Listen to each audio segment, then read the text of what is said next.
좀 시내에서도 이 정도면 뭐 그죠. 시내에서 지금 이거 엑셀 페달 안 밟고 지금 브레이크 안 밟고 그냥 가고 있는 거죠. 지금 이제 현대이 엘카스는 주로 이제 고속도로에서 차선 유지하는 용도에 좀 더 가깝게 세팅이 되어 있어서 고속에서만 지원이 되는 거죠. 그런 반면에 최근에 나온 벤츠 S클래스도 마찬가지였고, S클래스에서 더 발전한 신형 E클래스 같은 경우는 이런 저속 구간에서도 차선을 따라서 핸들 놓고 있어도 지가 놓치지 않고 잘 따라가줘요. 그래서 저속에서는 앞차를 디텍팅 하거나 차선을 디텍팅 하거나 그렇게 해서 정말 아주 정교하게 잘 따라가 주는데, 신형 E클래스는 그게 굉장히 많이 좋아졌죠. 이 차 같은 경우는 저속에서는 지원이 안 된다. 대신 고속으로 올라가게 되면 아마 잠깐 핸들을 놓더라도 차선을 넘어가지 않고 차선을 따라서 가주는 게 가능하겠죠. 인테리어를 보면 지금 여기에 그 금색으로 테두리를 해놨거든요. 여기도 있고 여기도 있고. 이게 그 하이브리드 모델은 파란색이 그 특징색이에요. 그래서 외관에도 보면 군데군데 파란색 장식들이 들어가 있고 실내에도 파란색 장식들을 하게 되는데, 이 차 같은 경우는 이 골드 컬러가 이게 특징 컬러여서, 이제 사진으로 봤을 때는 이게 오렌지인 줄 알았는데 실제로 보니까 좀 약간 그 골드 브론즈에 가까운 그런 느낌이거든요.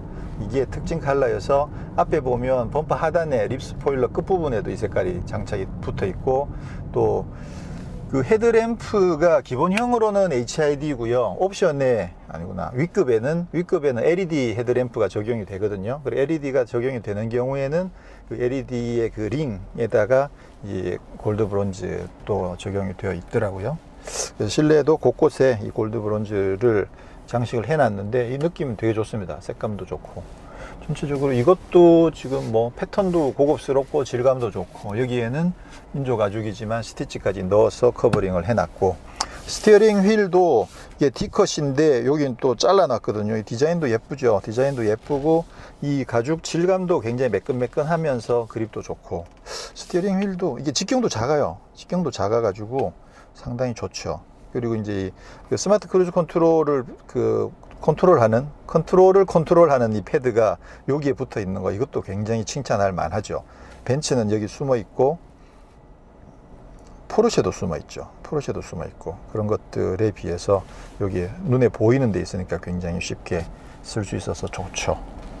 그리고 엘카스는 이쪽에 있는 버튼을 눌러서 하고, 그다음에 요 밑에는 이제 충전과 관련된 그런 옵션 기능들이 붙어 있네요. 붙어 있고, 이쪽 패널들, 이런 버튼들도 이렇게 터치하기 쉽도록 약간 이렇게 올라와 있는 그런 스타일로 디자인되어 있죠. 그래서 이제 잘 되어 있고, 얘도 그렇고. 에어컨은 듀얼이 아닙니다. 지금 듀얼 에어컨이 아닌 게 조금 아쉽다라는 생각이 드는데, 오토지만 듀얼은 아니더라. 그리고 드라이브 온리 버튼이 있습니다. 이걸 누르면 이쪽에는 에어컨이 안 가고 이쪽에만 에어컨이 나와요. 그래서 그거죠. 전기를 조금이라도 아끼겠다. 조금이라도 아끼겠다.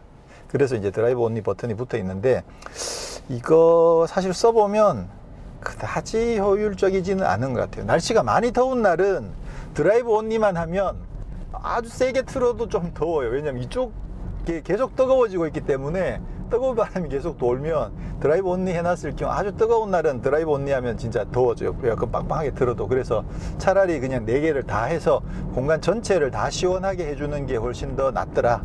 그런데 이제 좀 뭐 많이 덥지 않은 날, 그런 날은 굳이 이쪽까지 뭐 다 안 해도, 근데 그거는 제가 봤을 때는 그냥 바람 세기를 줄이거나 온도 세팅을 높이는 것만으로도 아마 큰 차이는 없지 않나 라는 생각이 드는데, 어쨌거나 뭐 조금 더 전기를 아끼기 위한 노력, 그 다음에 상징적인 것들, 그런 의미가 있을 것 같습니다. 지금 이거는 그 후측방 경보 시스템이 지금 계속 빵빵거리고 있는 상황이고요. 자, 이쪽에 이제 EV 버튼이 있는데, 이제 EV 버튼을 누르면 가솔린 엔진은 끄고 전기 모터로만 주행을 하는 거죠. 이 차는 가솔린 뭐 없죠. 네, 이 차는 전기 모터이기 때문에 하이브리드가 아니고 전기차이기 때문에 EV 모드가 따로 없습니다. 그냥 계속 EV 모드죠. 그럼 여기 EV라고 왜 붙여놨느냐? EV 버튼을 누르면 이 센터페시아에 있는 이 모니터에 그 EV와 관련된 정보가 바로 뜨는 거죠. 그래서 주행 가는 거리가 얼마다, 충전소 가까운 위치에 있는 충전소는 1.4km에 있다. 지금 에너지 배터리가 72% 남아 있다. 이런 것들. 이쪽 인터페이스가 이게 굉장히 좋아요. 전기차가 사실은 이제 뭔가 사람들이 조금 불안해할 수 있는 여지들이 있는 거죠. 아무래도 방전돼 버리면 어떡하나. 근데 그런 거에 대한 불안감을 늘 신경 써서 불안하지 않아도 돼. 마음 편하게 가죠. 라는 의미로 이런 정보들을, 다양한 정보들을 보여주고 있는 거죠. 지금 뭐 배터리 주행 가는 거리가 10km 남아 있어도, 그죠? 주행 가는 거리가 달랑 10km만 남아 있는 상태라고 하더라도 지금 1.2km 거리에 충전소가 있으니까 충전소 가서 급속으로 한 10분만 충전하면, 그러면 상당한 거리를 갈 수 있는 전기를 또 세이브 할 수가 있거든요. 잘못 들어온 건가? 맞나? 저렇게 가라고 그러구나. 그래서 이쪽 인터페이스는 굉장히 잘 해놨더라. EV를 누르면 주행 가는 거리가 얼마다. 드라이브 모드 설정. 이건 저건 없구나. 이게 하이브리드가 아니다 보니까 저건 없군요. 그 전기 모터로 가는지 뭐 엔진으로 가는지 충전이 어떻게 되고 있는지 그걸 보여주는 그 에너지 흐름도라는 거, 그거는 여기에 장착 지원이 안 돼 있습니다. 사실 필요 없다는 거죠. 어차피 계속 전기로만 가니까. 자, EV 설정에 가면 경고 설정, 충전 전용 이런 것들이 있고, 에코 드라이빙에 가면 이제 에코 드라이빙 레벨, 내가 이제 에코 드라이빙을 얼마나 했느냐, 그걸 보여주는 것일 텐데, 지금 여기 연비가, 평균 연비가 지금 8.2km거든요. 이게 연비가 8.2밖에 안 돼? 자, 8.2km per kWh, kWh당 8.2km를 가더라. 그러면 이게 환산이 굉장히 복잡합니다. 굉장히 복잡한 게, kWh가 이게 전력 양이니까 1kWh를 충전하는데 전기 요금이 얼마가 드느냐, 그 다음에 그 돈으로 살 수 있는 기름이 얼마냐, 그렇게 따지면 이제 결국은 이거는 kWh를 바로 기름 양으로 바로 변환할 수 있는 방법은 절대로 없거든요. 절대로 없기 때문에 그럴 수는 없고, 그거를 금액으로 환산을 했다가 그 금액을 다시 이제 그 휘발유의 양으로 환산을 해야 되는데, 그렇게 따져보면 이게 뭐 리터당 얼마를 갈 수 있느냐 환산이 될 텐데, 그렇게 계산하기는 좀 복잡하겠죠. 결국은 뭐 만 원 가지고 얼마를 주행할 수 있느냐, 그거 역시 제가 다음에 차를 사서 직접 한번 많이 타고 다니면서 그때 다시 한번 평가를 한번 해보도록 하겠습니다. 연비는 시내에서 훨씬 더 좋습니다. 아까 말씀드린 것처럼 완전 풀 충전한 상태에서 주행 가능한 거리가 시내에서는 200km가 넘고, 그리고 고속도로에서는 한 180km 정도 되고, 그 얘기는 시내에서 갈 때 연비가 훨씬 더 좋다는 얘기죠. 그 얘기는 뭐냐면, 이렇게 가다 서다를 하면서 회생제동을 많이 하고 그거를 계속 많이 반복해서 쓰기 때문에 재활용되는 사이클이 더 많아지다 보니까 연비가 더 좋아진다, 이렇게 얘기를 할 수가 있는 거겠죠. 와, 진짜 푸근하다. 지금 이게 맨 처음에 출발할 때 그 주행 가는 거리가 한 180km 그 정도, 그 정도였었거든요. 저기 여의도에서 출발할 때. 근데 그거 가지고 지금 암사동까지 갔다가 돌아오는 거리인데, 주행한 거리가 얼마일까? 근데 뭐 지금 한참 탔는데도 지금 아직도 136km를 주행할 수 있는 여지가 남아 있거든요. 이게 그 마음이 달라져야 돼요. 그 휘발유 차들, 일반적인 차들을 타면 그 가솔린을 풀 충전하면 차종에 따라서 한 500km에서 800km 뭐 이 정도 주행 가는 거리가 나오잖아요. 그런 상태에서 주행 가는 거리가 한 뭐 100km, 130km 남았다 그러면 금방 기름 넣어야 되나? 이런 생각을 하게 되거든요. 근데 이 차는 지금 136km를 주행할 수 있는 거리가 남아 있으면, 이건 지금 배터리가 70% 이상 가득 차 있는 상황이에요. 그래서 이게 어떻게 보면 좀 궁색하다는 생각이 들기도 해요. 어떨 때는 이게 136km 남았는 거 보고 이게 마음을 푸근해 해야 되나? 이런 생각이 들긴 하는데, 그거는 그 패러다임의 변환이 필요한 얘기입니다. 그래서 그런 마음을 바꿔가지고, 이거 뭐 이 차는 주행 가는 거리가 10km 남아도 그 10km를 거의 바닥까지 긁어서 쓸 수 있다 라고 생각하셔가지고, 그냥 뭐 한 50km 주행 가는 거리가 남아 있어도 집까지 거리가 30km면 그냥 걱정 안 하고 가시면 돼요. 집에 가서 그냥 충전하시면 돼요. 실제로 그렇습니다. 20km 남아 있으면. 물론 이게 20km 남고 10km 남으면 실제 주행할 수 있는 거리가 그거보다 조금 더 짧아지는 그런 경향이 있긴 있어요. 저번에 소울 같은 차들 타보면 이렇게 바닥으로 내려갈수록 그 갭이 조금 더 커지는 그런 경향이 있긴 있는데, 그래도 뭐 크게 걱정 안 하셔도 될 정도로 실제로 거리랑 주행 가는 거리를 좀 더 정교하게 컨트롤 하셔도 될 것 같습니다.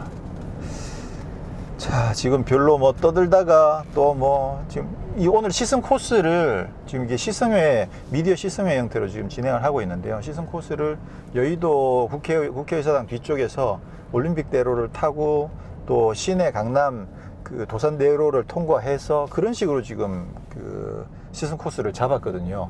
실제로 평상시에 이제 출퇴근하는 상황이거나 아니면 또 뭐 시내에 있다가 사무실에 있다가 거래처를 나간다든가 그런 상황에서 실제로 주행하는 그 상황에 맞게 지금 좀 시승 코스를 잡았기 때문에 아마 좀 더 실질적인 그런 데이터가 나오지 않을까라는 생각이 들고요. 별로 밟아볼 기회가 별로 없네요. 자, 이 상태에서 다시 스포츠 모드. 이게 스포츠 모드를 누르니까 자동으로 회생제동 단계가 1단계로 바뀌네요. 아까 직전에 회생제동 단계가 3단계였었는데 스포츠 모드를 누르니까 바로 1단계로 자동으로 바뀝니다. 물론 이 상태에서도 또다시 이제 3단계로 바꿀 수는 있긴 있는데 어쨌거나 회생제동 단계 0도 있구나. 0도 있군요. 0단계도 있네. 0단계에서는 놓으면 지금 전혀 엔진 브레이크나 아니면 뭐 저항이 전혀 없이 그냥 흘러가는 그런 느낌이 드는군요. 이게 1단계 되면 조금 저항이 걸리는데 0으로 둘 이유가 없죠. 역시 야, 좋다. 가만, 이게 모드가 내용이 바뀌는구나. 이게 에코 모드랑 노멀 모드에서는 계기판이 바깥에 있는 숫자가 속도계입니다. 속도계인데 스포츠 모드로 바뀌면 속도계는 가운데 디지털로만 표시가 되고 바깥에 0에서 100까지가 붙어 가지고 요게 이제 파워 게이지예요.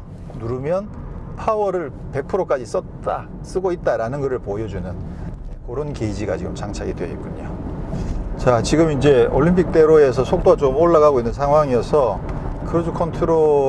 스마트 크루즈 컨트롤을 켜고요. 자, 지금 이제 엘카스가 들어왔습니다. 이 상태에서는 지금 커브길인데도 지금 차선을 따라서 잘 가고 있죠. 좀 약간 이렇게 확 넘어가는 느낌이 조금 있긴 있는데 그래도 비교적 지금 핸들을 잡으세요 경고가 들어오고 한번 다시 잡아주면 지금 계속 활성화가 되어 있습니다. 지금 엘카스가 녹색으로 지금 불이 들어와 있는 상황이어서 이때는 이제 잠깐 뭔가 급한 문자를 보낸다든가 하지 마십시오. 급한 문자 보내지 마시고 운전할 때는 운전에 집중하시되 진짜 위급한 상황이면 그럴 경우에는 어쩔 수 없이 만약에 할 때 그때는 이 차가 도와드리겠습니다. 이런 뜻이죠. 네, 이해를 하셔야 됩니다. 그 테슬라 차가 그 사고 나서 죽었잖아요. 근데 그분이 이렇게 운전을 맡겨놓고 그 해리포터 영화 보고 있었다고 그렇게 이야기하죠. 그래서 영화 보다가 미처 이제 대응을 못한 상황에서 지금 사고가 났다 이렇게 얘기가 발표가 됐는데 어쨌거나 지금 엘카스가 작동이 되고 있다고 하더라도 주의를 분산시키지 마시고 집중하시되 정말 아차 하는 순간 어쩌다가 정말 피곤해서 깜빡 존다거나 그런 상황에서는 차가 안전을 지켜드리겠습니다. 네, 이렇게 되는 거죠. 자, 지금 이제 엘카스도 잘 되고 어드밴스드 스마트 크루즈 컨트롤도 잘 되고, 자, 이렇게 옵션을 빵빵 채워 넣고도 정부 보조금을 받으면 아이오닉 하이브리드 가격 정도밖에 안 되더라. 네. 물론 이제 하이브리드는 뭐 장거리 주행을 걱정 안 하고 타셔도 되니까 분명히 뭐 매력이 있죠. 그리고 아이오닉 하이브리드 차 정말 좋잖아요. 네. 아이오닉 하이브리드가 차가 워낙 좋기 때문에, 자, 말 나온 김에 좀 변명을 하자면 지난번에 그 이제 아이오닉 하이브리드 시승을 하면서 제가 그 도요타 프리우스랑 연비 비교를 해서 많이 말씀을 드렸거든요. 근데 이제 변명을 하자면 그래요. 이게 뭐냐면 현대차 측에서 아이오닉 하이브리드를 발표를 하면서 그 연비에 대한 이야기를 많이 했고, 우리가 연비가 프리우스보다도 더 좋다 이렇게 이제 발표를 하다 보니까, 그 부분을 강조하다 보니까 그게 사실인가를 검증하기 위해서 연비에 집중해서 시승을 하고 또 다양하게 편 테스트를 해보고, 그렇게 본 결과 아무래도 이제 신형 프리우스는 연비가 훨씬 더 좋아졌기 때문에 아이오닉이 프리우스만큼은 연비가 아무래도 좋아지긴 했지만 그래도 역시 프리우스만큼은 아니다 라는 말씀을 드렸던 거고, 근데 그걸 떠나서 아이오닉 자체의 상품성만으로 보면 정말 좋습니다. 그때도 분명히 말씀드렸어요. 국내에서는 당연히 아이오닉이 뭐 상품성이든 경쟁력이 정말 높다라고 말씀을 드렸고, 실제로 아이오닉을 타보면 진짜 좋죠. 이게 하이브리드인데도 진짜 힘이나 그 운동 성능이 정말 좋고, 막 굉장히 다이나믹하게 달릴 수 있고, 특히나 전기 모터의 토크가 굉장히 높다 보니까 굉장히 다이나믹한 주행이 가능한, 그러면서도 연비가 굉장히 좋더라고요. 그래서 예전 프리우스 때 뭐 보통 웬만큼 타서는 20 이하로 떨어뜨리기가 힘들다 뭐 그런 이야기들을 했었는데, 지금 아이오닉도 평상시에 웬만해서는 연비 20 이하로 내려가기 힘들 정도로 그냥 보통 타가지고는, 그리고 뭐 조금만 신경 쓰면 거의 한 25 정도까지도 나오는 그런 정도의 연비와 또 퍼포먼스를 가지고 있기 때문에, 또 뭐 편의 장비나 그런 것들까지 감안하면 아이오닉은 굉장히 좋죠. 초반에 그 좀 작전 실패 때문에, 그죠? 초반 여론에서 그다지 큰 반응을 얻지 못하고 괜히 프리우스한테 빗대가지고 거기서 좀 점수가 깎이는 바람에 아이오닉이 맥을 못 추는 사이에 니로가 나와가지고, 니로는 지금 막 날개 돋친 듯이 지금 팔리고 있죠. 근데 제가 봤을 때는 니로가 SUV라는 개념을 가지고 있어서 그게 좀 더 어떤 장점으로 작용할 수도 있는데, 또 차체 길이나 뭐 그런 것들을 감안하면, 또 실제로 이제 폭이 크진 않지만 차 가격까지를 감안하면 아이오닉을 선택하는 것도 확실히 제가 봤을 때는 괜찮은 선택이라는 생각이 들어요.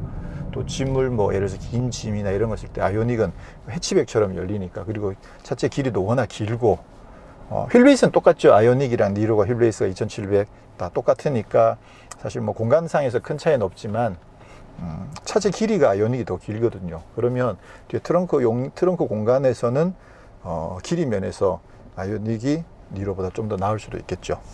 자, 이제 아이오닉은 하이브리드에 이어서 이제 일렉트릭을 발표를 했고요. 이제 머지않아서 플러그인도 발표를 하겠죠. 자, 지금 이제 소나타도 플러그인이 나왔고, 또 K5도 플러그인이 나왔는데, 플러그인 하이브리드는 하이브리드 차의 전기 모터 용량을 키우고 배터리 용량을 키운 모델입니다. 그래서 외부에서도 충전을 조금 해 놓을 수 있고, 그리고 또 회생 제동도 좀 더 많이 할 수 있고, 전기 모터 용량이 크다 보니까 좀 더 강한 운동 성능을 발휘하기도 하고, 그래서 여러 면에서 플러그인이 좋은 점들이 있는데, 플러그인은 급속 충전 모드가 없더라고요. 소나타도 그렇고 K5도 그렇고 플러그인 하이브리드에는 급속 충전 모드가 없어서, 급속 충전 모드만 있었어도 시내에서 가끔 이렇게 충전소에 들러서 그 급속 충전이 있으면 그 차는 배터리 용량 자체가 별로 크지 않으니까 불과 한 10분만 잠깐 충전해도 상당히 그 충전을 많이 할 수 있을 텐데, 그게 없다는 게 이제 조금 아쉽다는 생각이 들고요. 자, 이 차는 오토홀드 있습니다. 그래서 지금 브레이크에서 발을 떼도 잘 되고요. 이거 뭐 없는 게 없네.